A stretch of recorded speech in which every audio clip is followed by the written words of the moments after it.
Hi,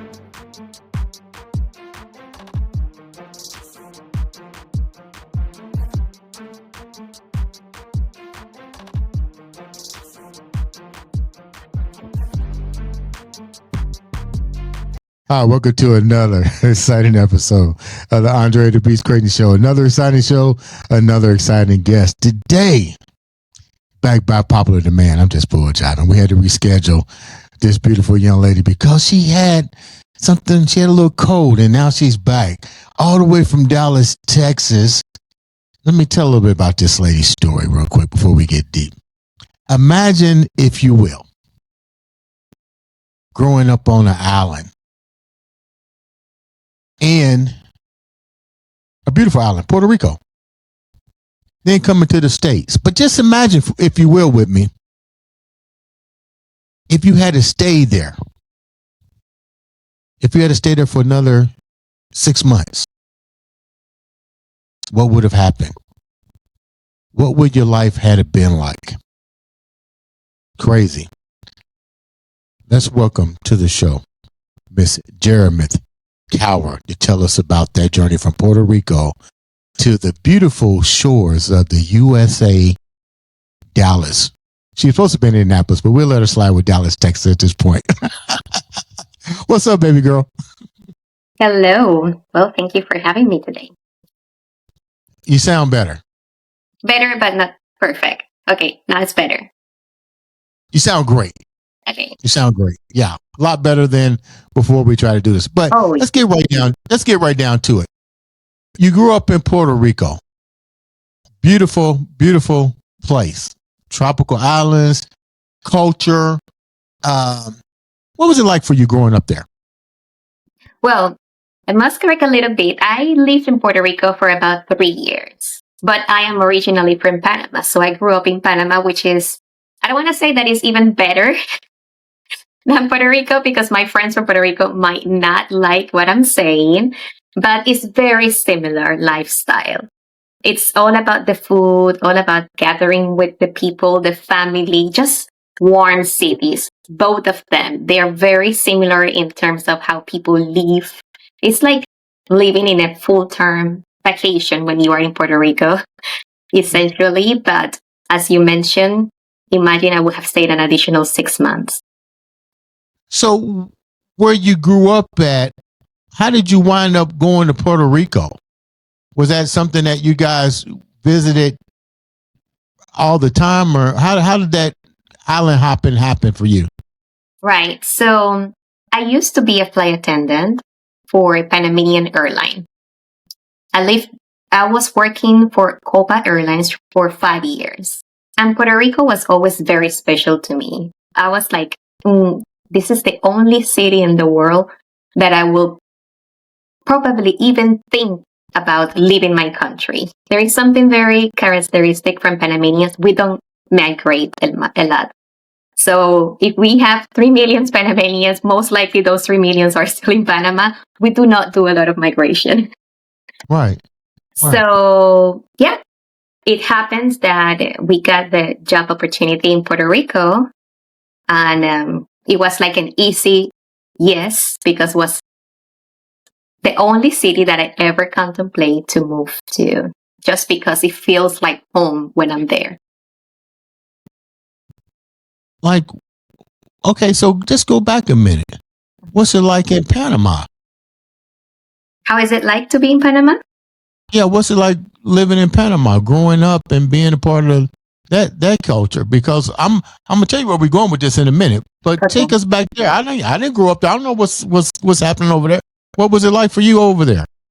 So Panama is a very small town. Most likely, whenever you meet somebody, that person knows somebody that you may know. So your neighbors are your closest family. You're always thinking, and this is why I say today's Friday, about hitting the next Friday and having fun. What are you planning? Barbecues together, gathering together. There is always music. There is always good food. And it's all about having fun. I feel that people in Panama, we might not be economically in the position that United States has, but people are happy. you could see people how they live to just gather with others and having fun, having good music, eating well. Yeah, this is So, how it is to live in Panama. so even though you was a flight attendant and visited,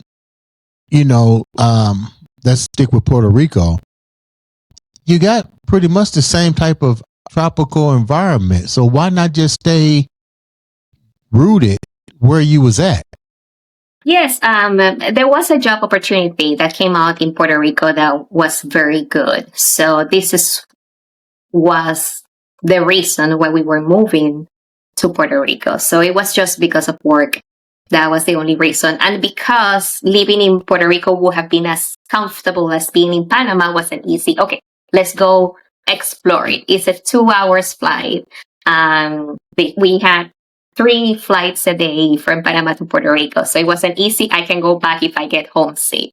So I most likely was going back to Panama every 4 months. Then I was a flight attendant, so all of my friends were coming to visit. So most likely every week I was having different flight attendants that were visiting home. So I was never really disattached to my life in Panama. I was having an easy access to go back, multiple people visiting every quarter. So when you wind up deciding to stay in Puerto Rico, what was that like for you when you was there? Because you got a great opportunity there, but you wind up leaving 6 months. So what was life like there for the time that you were there?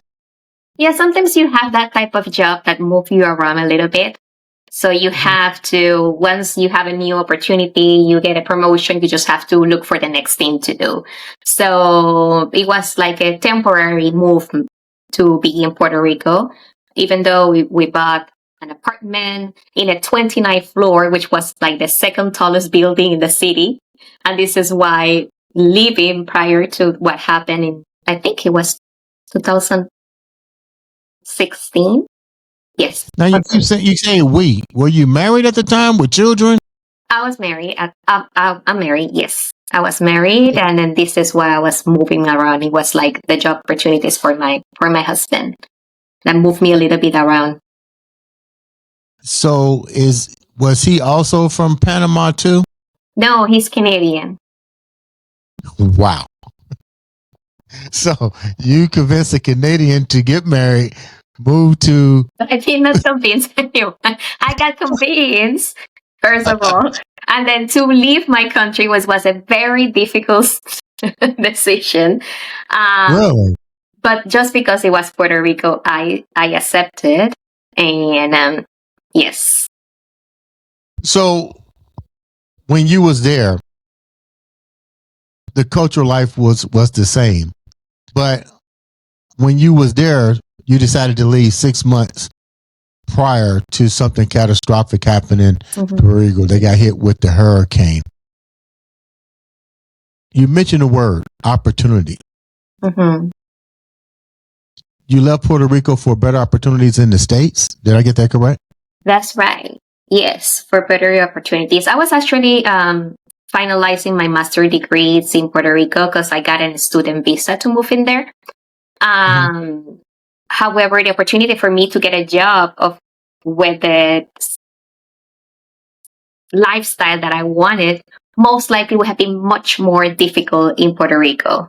Although my husband was having his career in there, I had to restart my career, right? So it wasn't like the best place to start. I wasn't willing. I was feeling like I was already successful when I moved, and I wasn't willing to just like go down and start from the bottom. So I got the job opportunity to move to Dallas, Texas, and we got a franchise also. So we started a new business once we moved in here. So I was willing to make a transition, but to continue to grow, not to start all over again. Let me go back and then we're going to talk about your business. I know eyesight is 2020. You had no idea. But if you had to revamp, let me rephrase this. you wasn't willing to go down. You could have had the opportunity. The opportunity was there. It just wasn't. You wasn't willing to give up the lifestyle that you was accustomed to. So, had you stayed there, the job title that you had, how would that have been affected? How would that have affected you if you had stayed there during this uh, hurricane hitting that island? I wasn't working while I was in Puerto Rico. I was doing my master degrees. And as soon as I graduated, I said, okay, we're all over. I finished the studies. Let's go to the next thing. So, Okay. yes. But it So would you have been didn't have. affected because, first of all, physically would have affected a lot. I was living in the 29th floor and it was all glass. And I know that building was heated very strong. Mhm. I have friends that I had a friend that was my closest friends when I was living there. We were at the university together. I never heard back from her. And I still write on her Facebook wall. I still try to write to other people that knows her. Every single person that she had as a connection in Facebook, I wrote and I never heard back from her. I don't know what happened. So that is what would have been the worst, the physical Wow. devastation, right? So you come back to Yeah, come to the United States and you land in Dallas, but you go to Dallas to create a mission. Tell me about that mission and what you are doing now with your business, because I think it's beautiful what you're doing. Thank you. Well, I arrived here and I say, okay, I'm living in the United States. I was not as confident as I am today, right? So language, although I spoke English before, I make fun of myself that I haven't improved a bit in the last 10 years. Although I already spoke English, I was not as confident to go for a job opportunity. To start from zero in a new country that doesn't feel like home. It's not like Puerto Rico. We are talking about United States, Texas. It's totally different. And I went to do something that it was easy because before leaving Puerto Rico, I was working in a TV production. So I work as an extra, as a stand, and I was doing different type of small jobs as an actress in Puerto Rico. And I said, okay, let me look for that I know how to do, and it's going to be an easy one. So I participated in the production of The Queen of South. Then I said, this is not what you want to do for real, unless you are the principal, right? So Right. let's look for real opportunities. The first job that I applied to was Chase Bank. And I said, well, I study finance. Let's try to be a banker. And I went to my job opportunity. And, as bankers, you have different type of bankers. You have the personal ones, relationship banker, private banker. And of course, I did not apply for the personal bank. I went straight to the licensed banker. And I spoke with the market director and he told me, in what language do you study? And I said, well, I study in Spanish, obviously. But I learned English at school. I went to a bilingual school. He said, well, because the license that you will need are difficult even for people that naturally speak English. So what do you think about that? And my answer was, well, I'm not afraid to study. So if it's about learning, I don't think that will be my problem. So that answer. And in a group of 10 people, I was the only one that passed the license. What? I'm sorry? No, I said out of 10 people, you was the only one that passed? I was the only one that passed, yes, Wow. on that group. So, and it's those like investment license and life agent and those ones, right? So I was feeling blessed, like, okay, I had the opportunity to come to the United States. My first job is to be a banker. I went through the license right away. And in 1 year, I was the top seller or the top performance banker from the whole region in Texas, and the number 7 in the whole country. So I was like, okay, I need to be thankful and grateful of everything that I have been able to achieve. And I really understand and I accept the opportunities that I have been able to that have been presented to myself. But I also have to acknowledge on the fact that I go for it. Whenever I want something, I make it happen. So I'm grateful, but I'm also proud at the same time. So how did all of this transfer into you running your and developing your own products and services and company?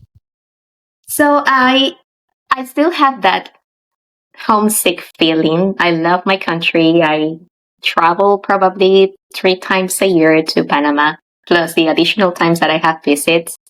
And I like that feeling of how people get together and the gatherings together, as if it were in Panama. So one Valentine's Day, I say I want to throw like a big dancing gala.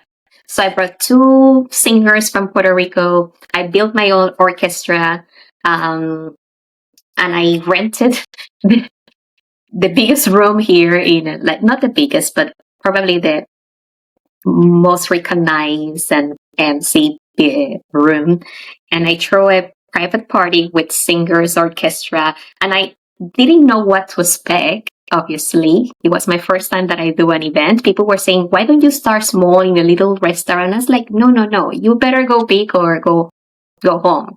So Okay. I never expected the outcome that I received that day. A lot of couples, people from different cultures. I was like, how am I gonna be able to manage people that are doesn't speak English but they like the music, and the other one that only speak English, and then bringing all of these people together throughout the music and providing the food and all of that. But it was amazing. That was so good that I have been doing probably 3 additional events after that first one. So beside my full-time job, I am running this, and I received plenty of requests of people like, help me organize an event, but I haven't done it outside for others. It's where I'm looking forward. But yeah, this year my last event was Valentine's again, and it was pretty awesome.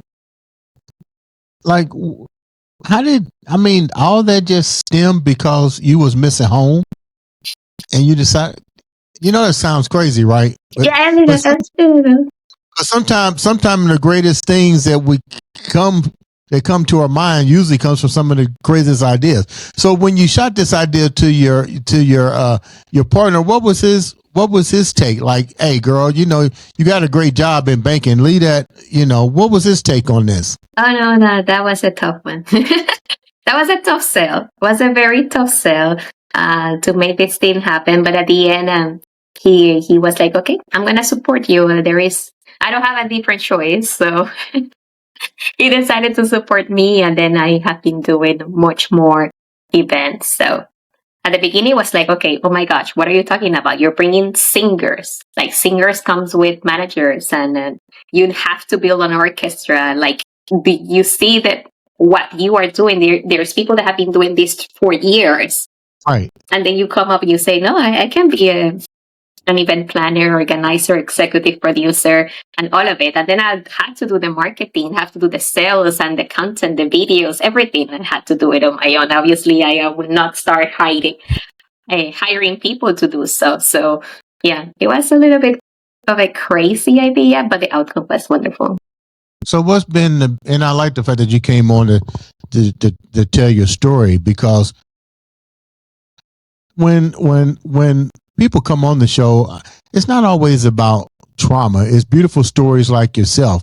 Here it is. You're happily married. You got a great career, and you decided, you know what? I still want to do something else that makes me feel a little closer to home, but to still give something back to the people, because you also providing job opportunities too, right, with this new business venture. What has been the biggest struggle so far? Because this is something new. I know what you just said. You either go big or go home. But, at the end of the day, being an entrepreneur, there is some struggles to get the plane to land the right way. What has been some of the struggles for you? Well, obviously, starting with a big event like this, really not knowing the market. The first one, I would not say the outcome was amazing, but it was financially a little bit difficult. I didn't get to where I had to. And then people will have think like, okay, she's not going to do anything else after what happened. And I said, no, this is like, if I don't do anything with what happened, then it's a failure. I have to take what I did, all the content. People are happy. People are looking forward to a second event. And I have to continue to build on top of it. So it was a struggle, the first one. However, I tend to be very optimistic and I tend to be like, okay, I'm grateful that it went up. It turned out to be good and people liked it. This is kind of like attitude that I will always take things on.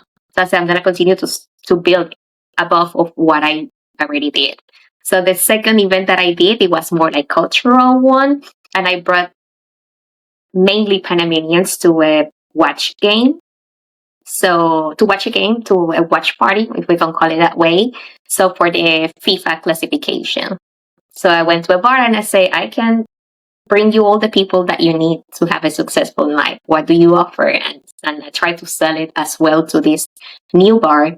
And that one, I was like, okay, having much more people that I can really fit onto the place. And it was amazing because I was giving that to my own community.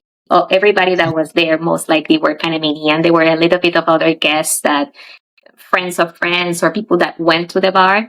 And then I have the live music, DJ. It was a very amazing night. Now, how do you transition your company's growth potential to go outside the box? Because a lot of it so far has been geared around the Panamanian culture, so how do you take it to the next level to incorporate the Latinos? You're in Texas, you have Latinos, Mexicans, blacks. I mean, you have an array of different people. So how do you shift to be competitive with all of these different cultures and still keep your dream of having a successful event planner, coordinator, CEO? Dang, that's a lot of information. Well, the first one was mainly for Latinos, not really Panamanians. Most likely 30% of the guests were Panamanians on the first one. So it wasn't the transition. Obviously, there is no transition there. Everybody was mainly Latino or Hispanic. Then the second one was a watch game, a watch party for a FIFA game. So it was Panamanians and people from Guatemala, because we were playing against Guatemala that day. So this third one, I changed all the marketing. I changed all the material, and I didn't make it Latino. So I had a band, the same band that I built with a great friend. He's a trumpet master of the Dallas Symphony. So we work together. And now this band is super successful. He recruits the best musicians in town. So I tell people this is a great experience. It's quality music, right? So the music that we play on this last edition of Amor en Rhythm, this is the name of it. It was the American classics with some as well Latino music. So it was a mix of both cultures, and I was having a very diverse group of people that attend to the event. But it is difficult because you see, okay, I have African American, I have people from the Middle East, I have the Latinos, and then I was making the DJ crazy, like, you have to make sure that you put different type of music. I know the Latinos are dancing, but they will dance whatever you play, even the commercials. So don't focus on them. Let's move around. It was difficult, but it was like, oh my gosh, how do I make everybody feel welcome into this room? So yeah, it's just about how you pass the message, how do you create the content, how you make the marketing. You know what? I can tell just by talking to you right now. You enjoy this shit. I love it. I heard we talked about your corporate job. I didn't get no, hurrah. That was just you worked. Yeah, it was just like you got a degree and that's a job. But I think with what you're creating now, I think it's a different mind shift for you because it brings a little bit of that creativity and that longing for home and culture Oh yes, back to you where you're at. What's your take on that? I love it. I love it. I mean, like, I have my best friend. I mean, the first of my events, I probably had 15 people that traveled from Panama to attend to my event. And I said, you guys are giving me more job because I have to take care of you, be a host, and also take care of my event. No, but I'm making this is lovely. I'm making fun of it. My parents came to my first events, both of them. My mom was great support, even financially. She was helping a lot with everything because she also likes like the decoration and doing the gatherings. So everybody enjoyed so much. My best friends came. I mean, I had many people that came to support, and I love it. I feel that I am the host. I receive every person, and I learn everybody that buy a ticket. So when people arrive, I already search for their picture on Facebook if there is one, if it's easy to access. And a lot of people, I welcome them by name, like, thank you for coming in here, Andrea. They're like, how do you know? I was like, okay, I see every person that buy a ticket and I try to put a name on a face. I have an assigned seats. I dance with most of them. I was like, hey, do you want to dance? Even if I see that they don't dance, I bring them over. I dance with the girls on that night. So I try to make it look like it's a home party, like if it's family together. So I write a note to everybody that I attended. I send them pictures, professional that our photographer takes. So I'm trying to build a community. I'm trying to build people that say, I want to go back to the events that this girl is presenting because they're fun and makes me Now, feel welcome. And I love and it, this each part of it. and this is funny because people that are listening will be like, okay, you bust your ass to be corporate America, to do this in banking, and you don't want 1 out of 10 that passes this test. Why not just be happy with corporate America, having a husband, the beautiful penthouse? Now why go here? And I must say that I haven't been a banker for a couple of years. That was my first job. And after 2 years and a half, I left. People were like, are you crazy? Like, you are a successful banker. You have a career. You can be a financial advisor. You can continue. And I say, Right. I love it. I'm proud of what happened. I know that it has been a great opportunity, but I need to find something that makes me feel happy. I want to have a bigger title. Um, I want to have a job where I travel. I, I don't want, I was working opening to close almost every single day at the bank.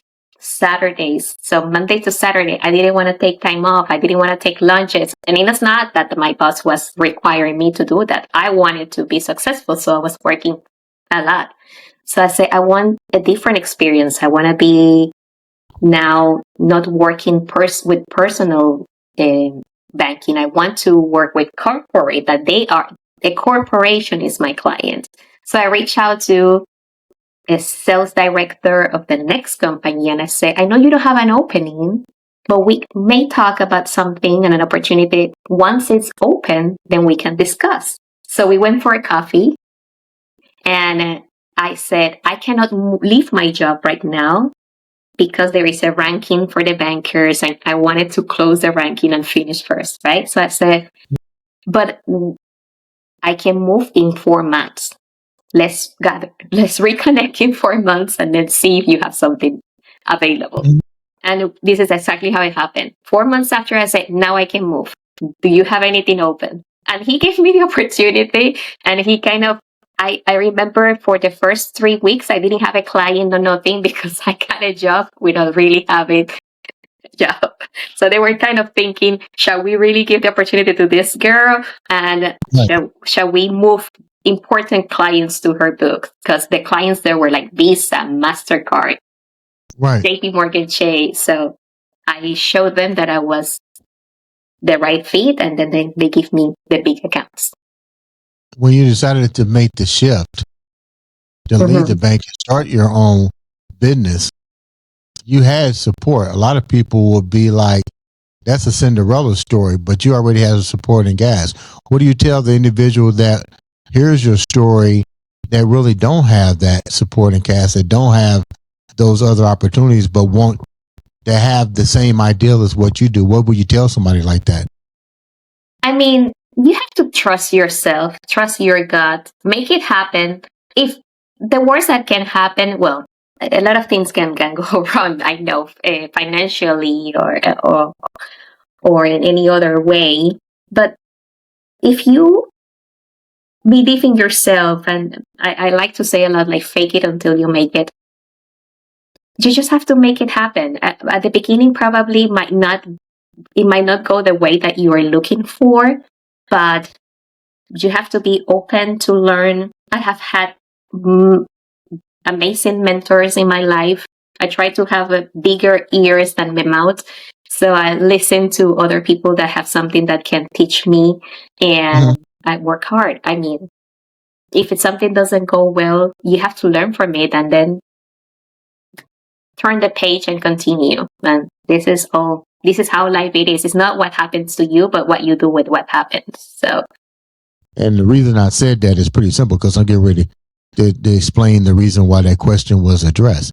Because you have created a system to help individuals who may not have the leverage to get to where you're at or somebody else, but still have that ambition. Tell me about that. People that do not have the leverage or the ambitions, this is what you said? Yeah, because your program, you was talking about a program that you guys have with helping people to elevate, careers and being entrepreneurs and so forth. Yeah, and I can say a very good example to your question. The thing that I enjoyed the most is that I have that, and a friend of mine used to call me that I am her battery person, her energy person, to transmit that into others and build on their own confidence as well.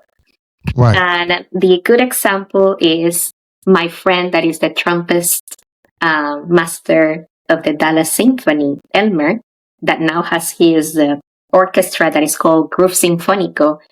I told him, I'm throwing this big event and I want you to create this orchestra because you are one of the only musicians that I know.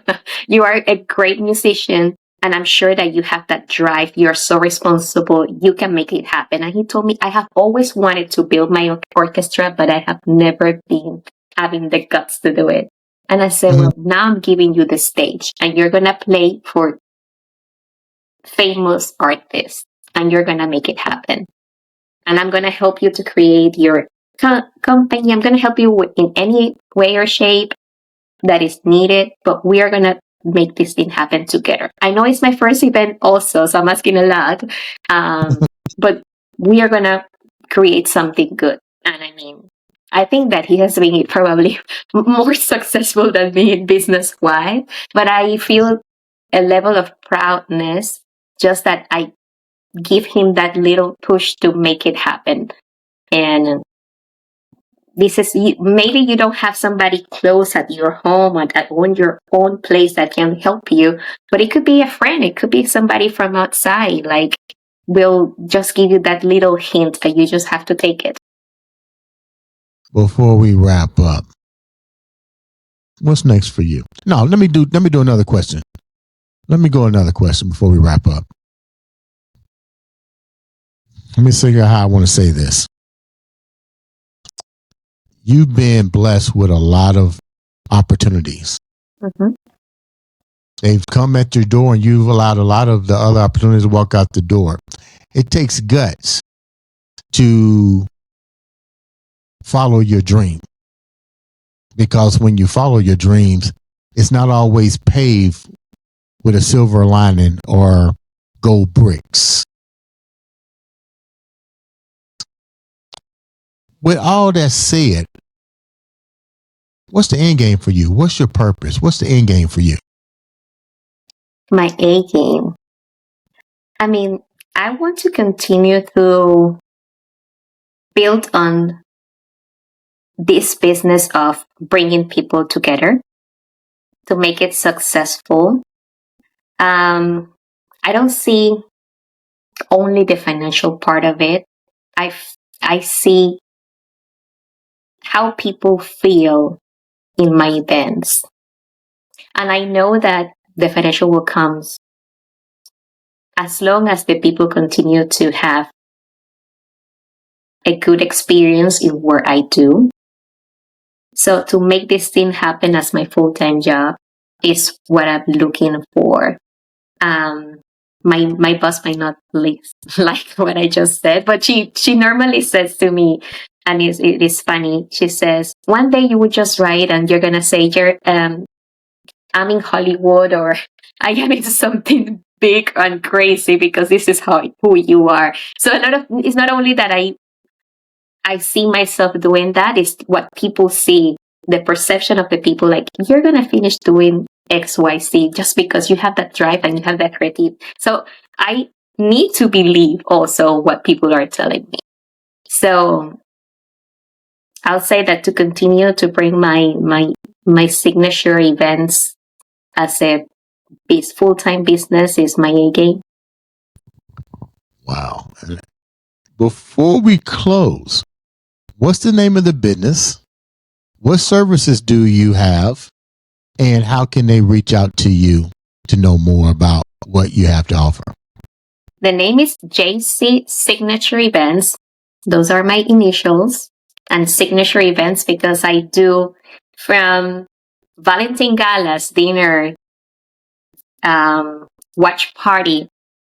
I'm thinking now in some sport as well. It's coming, the FIFA as well coming, so a lot more watch parties. So whatever type of events, you have a corporate business and you need to throw an event for your employees, appreciation week or whatever, I can definitely help you create an event. So everywhere in Instagram or Facebook, my email, they are all about JC Signature Events. Website as well, jcsignatureevents.com. You know what? Thank you so much for taking time out to come and share such a beautiful story. And we love highlighting stories like this when, you're already a career woman, but you decided, you know what, I'm going to take it further. I want to own my own. I want to be the difference. I want to do something. I want to make my dreams become a reality. Ladies and gentlemen, make sure you subscribe, click, like, follow. Sometimes all it takes is a click of one button to make a difference in somebody else's life or change yours. Baby girl, love to have you come back on the show. Keep us posted on all the events that you got coming up. We'll be more than happy to post them on the I Am Beast Network. Ladies and gentlemen, like always, this has been another, and I do mean another, exciting episode of the Andre the Beast Creighton Show.